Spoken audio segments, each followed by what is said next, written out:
بسم اللہ الرحمن الرحیم، اللہم صلی علی محمد وعلی آل محمد۔ السلام علیکم۔ آج میں ایک بہت اہم کتاب جو ہر گھر کی ضرورت ہے اور مستند مجموعہ وظائف کے اوپر مشتمل ہے وہ میں آپ کے لیے لے کے آیا ہوں۔ اس کتاب کا نام ہے ذخیرہ آخرت۔ یہ مرتب کی ہے سید عامر حسن نے، اور اس میں اتنے جامع وظائف ہیں کہ آپ کو جس مشکل کے لیے، جس ضرورت کے لیے یہ وظائف چاہیے وہ آپ کو مل جائیں گے۔ اور اہم بات یہ ہے کہ قرآن و سنت، اولیاء اللہ اور بزرگان دین سے منقول وہ اوراد و وظائف اور نادر ذخائر ہیں کہ ہر گھڑی، ہر ساعت کو قیمتی بنانے کے لیے یہ بہت اہم ہے۔ پریشانیوں سے نجات کے لیے، گناہوں سے بے رغبتی اور دل و دماغ کو سکون پہنچانے والی دعاؤں اور وظائف کا یہ انتہائی نادر خزینہ ہے۔ اور یہ پہلی مرتبہ جب یہ چھپا تھا تو یہ 2000 کی بات ہے، اور اب کئی مرتبہ یہ چھپ چکا ہے۔ اس کے آپ سامنے اگر چیزوں کو دیکھیں تو اس کتاب کو مختلف ابواب میں، مختلف حصوں میں بانٹا گیا ہے، جن میں جو حصہ اول ہے اس میں جو بے حد ثواب والے وظائف و عملیات اور معمولات ہیں ان کا ذکر کیا گیا ہے۔ دوسرے باب میں نیک عمل، تیسرے باب میں مختلف حالات کی مختلف دعائیں، پھر آتا ہے چوتھا باب، اس میں مصیبتوں اور پریشانیوں سے متعلق دعائیں ہیں اور وظائف ہیں، وہ اس میں شامل ہیں۔ اور اگر پانچویں باب کی بات کریں تو اس میں بیماریوں سے متعلق جتنے وظائف ہیں، آپ کو جو مختلف بیماریاں لاحق ہوتی ہیں ان حوالے سے جو وظائف ہیں وہ درج ہیں۔ آگے چلیں تو یہ چھٹا جو اس کا باب یا ششم جسے ہم کہتے ہیں وہ سحر، آسیب اور جادو وغیرہ کے حوالے سے ہے۔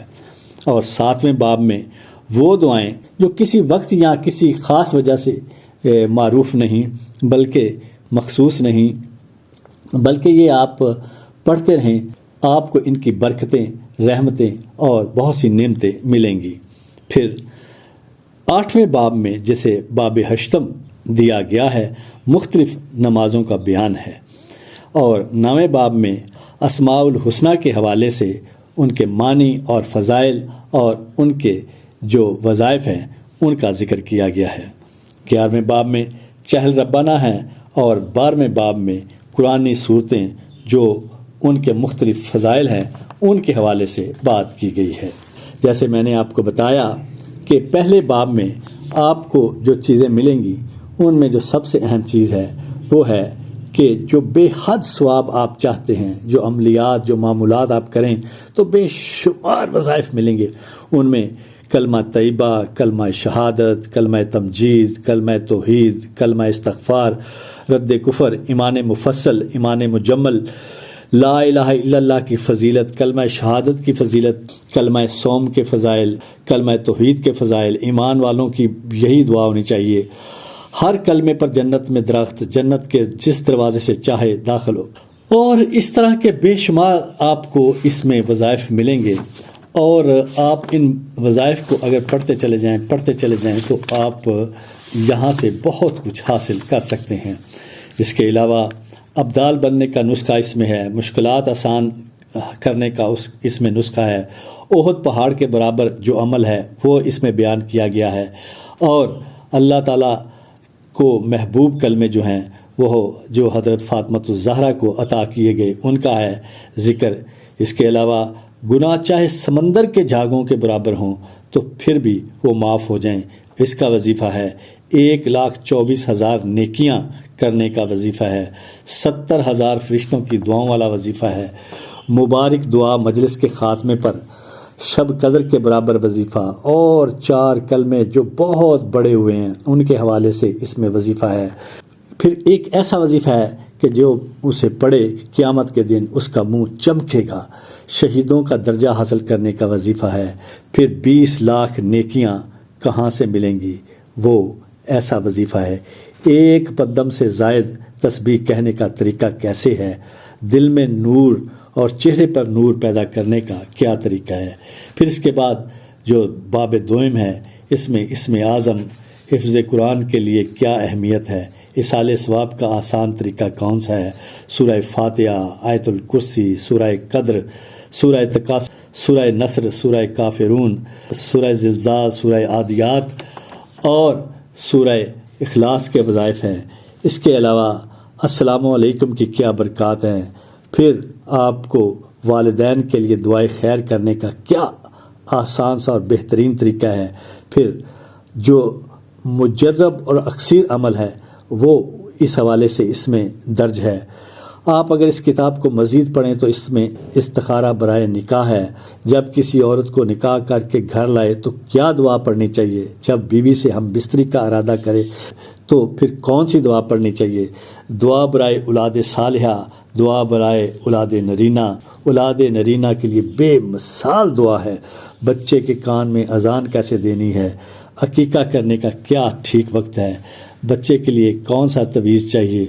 یہ تمام چیزیں اس کتاب کے اندر شامل ہیں۔ پھر اس کا باب سوئم ہے، جب سو کر اٹھے تو کون سی دعا پڑھے؟ جب کپڑے اتارے تو کون سی دعا پڑھے؟ جب بیت الخلاء میں جائے تو کون سی دعا پڑھے؟ جب تہجد کی نماز کے لیے کھڑے ہوں تو کیا پڑھنا چاہیے؟ جب نیا کپڑا پہنے تو کون سی دعا کرے؟ اس کے ساتھ ساتھ مسجد میں داخل ہونے کی دعا، گھر سے باہر نکلنے کی دعا، گھر میں داخل ہونے کی دعا، ساتھ ساتھ نماز ظہر کے بعد کیا پڑھے، نماز عصر کے بعد کیا پڑھے، دعائے قنوت کیا ہے، ساتھ ساتھ نماز مغرب کے بعد کیا پڑھے، نماز عشاء کے بعد کیا پڑھے، تمام فرضوں کے بعد کی کون سی دعائیں ہیں، صبح اور شام کی دعائیں کون سی ہیں، آئینہ دیکھنے کی کون سی دعائیں ہیں، رات کو عبادت کے لیے جاگنے کی دعا کیا ہے، جب کسی مسلمان کو ہنستا دیکھے تو کون سی دعا کرے، کیا کہے، جب کوئی احسان کرے تو اس کا کیسے شکریہ ادا کرے، جب بادل آتا ہوا دیکھے تو کیا پڑھے، جب بارش ہو تو کون سی دعا کرے، جب بارش ہونے لگے تو کیا کہے، جب تیز ہوا چلے تو کون سی دعا کرے۔ اس کے ساتھ ساتھ رات کو سوتے وقت کے کون سے عملیات ہیں، جب سونے کے لیے بستر پر جائے تو کیا کرے، سوتے میں ڈر جائے یا خوف و دہشت طاری ہو جائے تو پھر کون سی دعا پڑھنی چاہیے، اگر چیونٹیوں کی کثرت ہو تو کون سی دعا پڑھنی چاہیے، جب سانپ، بچھو، پسو، مچھر بہت ہو تو ان کو دور کرنے کی دعا کون سی ہے، جب کھانا شروع کرے تو کون سی دعا پڑھے، جب آب زمزم پیے تو کون سی دعا پڑھے، جب دودھ پیے تو کون سی دعا پڑھے، جب سفر پہ جانا ہو تو کون سی دعا پڑھنی چاہیے، سفر میں ذکر کی کیا فضیلت ہے، ترقی علم کے لیے کون سی دعا پڑھنی چاہیے، خریداری میں بہتری کے لیے کون سی دعا پڑھنی چاہیے۔ اسی طرح باب چہارم میں بے شمار وظائف ہیں جو مصیبتوں اور پریشانیوں کو دور کرنے کے لیے ہیں۔ تمام مشکلوں اور مصیبتوں سے نجات کے لیے کون سی دعا ہے، دن رات کی تکلیفوں سے بچنے کے لیے کون سی دعا ہے، کثرت غم و رنج یا تنگ دلی اور پریشانی کی دعا کون ہے، اگر کوئی بھاگ جائے تو اس کے لیے کیا دعا کرنی چاہیے، تمام پریشانیوں کے لیے کون سی اکثیر دعا ہے، ظالموں کی نگاہ سے پوشیدہ کیسے رہا جا سکتا ہے، جب قرض داری میں مبتلا ہو تو کیسے دعا کرے، ادائے قرض کے لیے دعا کون سی ہے، دریا میں جوش و طوفان و طغیانی ہو کہ کون سی دعا کرے کہ وہ تھم جائے، غیب سے مدد کے لیے لوح قرآنی کون سا ہے، وسعت رزق کے لیے کون سی دعا کرنی چاہیے، اور اگر لوگوں کی نظر سے گر گیا ہو تو کون سی دعا کرنی چاہیے کہ اسے عزت مل جائے۔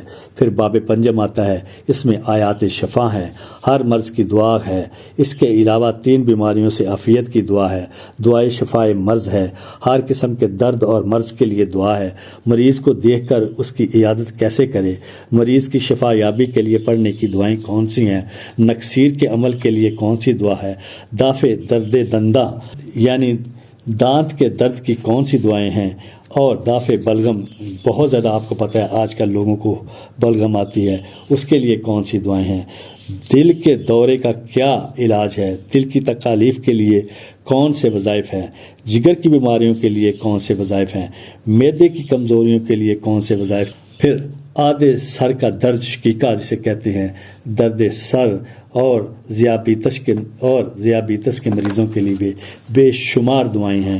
اس میں شوگر کے مریضوں کے لیے ایک بہت اعلیٰ دعا ہے، تلی کے بڑھ جانے کے لیے، ناف ٹل جانے کے لیے، پیٹ کا درد ہو، بدہضمی کا علاج، بھوک کی کمی کا علاج، درد شکم، کیا کیا اس میں۔ اگر آپ کو قدرت جمع نہ ہو تو وہ کون سی دعا پڑھے کہ آپ کو وہ قدرت حاصل ہو جائے۔ بواسیر کے خاتمے کے لیے کون سی دعا ہے، بلڈ پریشر کے خاتمے کے لیے کون سی دعا ہے، فالج کے لیے کون سی دعا ہے۔ ایسی ایسی دعائیں اس میں آپ کے لیے ایک ایک دعا جو ہے وہ ایک سے بڑھ کر ہے، اور یقینی یہ سب دعائیں قرآن و سنت اور بزرگان دین کی آزمائی ہوئی دعائیں ہیں۔ اور اس کے بعد آ جاتا ہے باب ششم، جسے چھٹا باب کہتے ہیں۔ یہاں آپ کو سحر، عصیب اور جادو سے خاتمے کی دعائیں ملیں گی۔ پھر آپ اس میں جتنے مختلف قسم کے آپ کے اوپر سایہ ہے، آپ کے اوپر مسائل ہیں، آپ کو یہ شبہ ہے کہ کسی نے کچھ کر دیا ہے، تو ان سب کے لیے دعائیں اس کے اندر موجود ہیں۔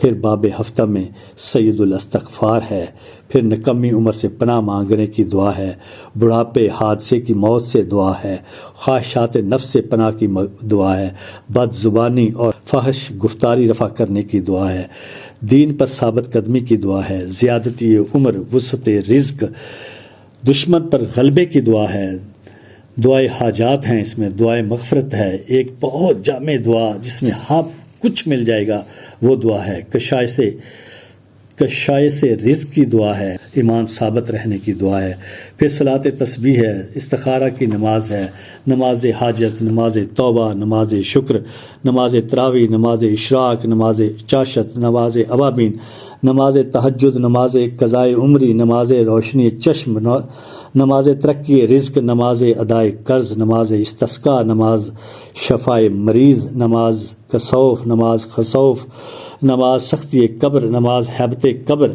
نماز تحیت الوضو، تحیت المسجد اور نماز مسافر۔ یہ سب نمازوں کے طریقے اس میں شامل ہیں۔ اور باب نحم میں اسماء الحسنہ، اللہ تعالیٰ کے تمام جو نام ہیں، پیارے پیارے عظیم نام، ان کے حوالے سے آپ کو ایسے شاندار وظائف ملیں گے کہ آپ کی زندگی بدل جائے گی۔ اور پھر باب دہم آتا ہے، اس میں درود شریف اور اس کے فضائل ہیں، اور ایسے ایسے درود شریف کے فضائل جو بہت بڑے بڑے بزرگوں نے آزمائے۔ پھر ایک ایسا درود بھی اس میں شامل ہے کہ وہ پڑھا جائے تو نبی پاک صلی اللہ علیہ وسلم کی شفاعت واجب ہو جاتی ہے، اور اس طرح بے شمار درود و سلام کے طریقے اس میں درج ہیں۔ پھر چہل ربانہ کا جو اہم ترین جو حدیث ہے وہ اس میں درج ہے کہ اس سے آپ بہت سے فائدے اٹھا سکتے ہیں۔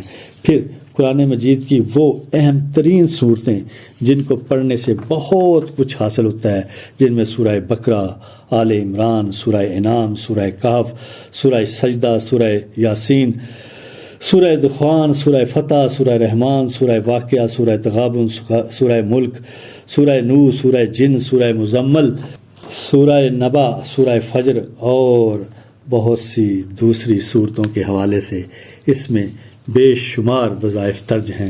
میں نے بہت جلدی میں کوشش کی ہے کہ اس کا مختصر سا احاطہ اپنے سننے والوں کے لیے پیش کروں۔